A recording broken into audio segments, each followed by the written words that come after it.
Assalamu alaikum everyone. So today I'm going to be sharing the next hadith from books Riyadus Salihin, the book of miscellany. So let's get started. Bismillahir Rahmanir Rahim. The first hadith is hadith number 129. Prophet Muhammad sallallahu alaihi wasallam said, when a Muslim or a believer washes his face in course of wuzu, every sin he has committed with his eyes is washed away from his face along with water or with the last drop of water.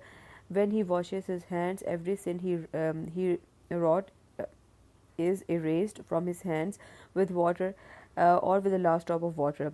And when he washed his feet, every sin towards which his feet walked is washed away or with the last drop of water, with the result that he comes out cleansed of all his sins. This hadith is from Muslim. Next hadith is hadith number 130. Prophet Muhammad sallallahu alaihi wasallam said, the 5 daily salat or prayer, and from one Jummah prayer to the next Jummah prayer, and from Ramadan to Ramadan, are expiations for the sins committed in between their intervals, provided the major sins are not committed. This hadith is from Muslim. Next hadith is hadith number 131. Prophet Muhammad sallallahu alaihi wasallam said, should I not direct you to something by which Allah obliterates the sins and elevates your ranks?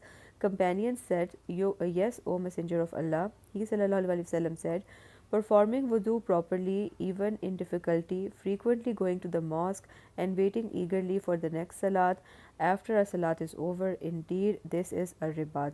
This hadith is from Muslim. Hadith number 132 is Prophet Muhammad sallallahu alaihi wasallam said, he who observes the Fajr and Asr prayers will enter Jannah. This hadith is from Bukhari and Muslim. And then the last hadith for today is hadith number 133. Prophet Muhammad sallallahu alaihi wasallam said, when a slave of Allah suffers from illness or sets on a journey, he is credited with equal of whatever good works he used to do when he was healthy or at home. This hadith is from Bukhari. That's all for today. Fi amanillah.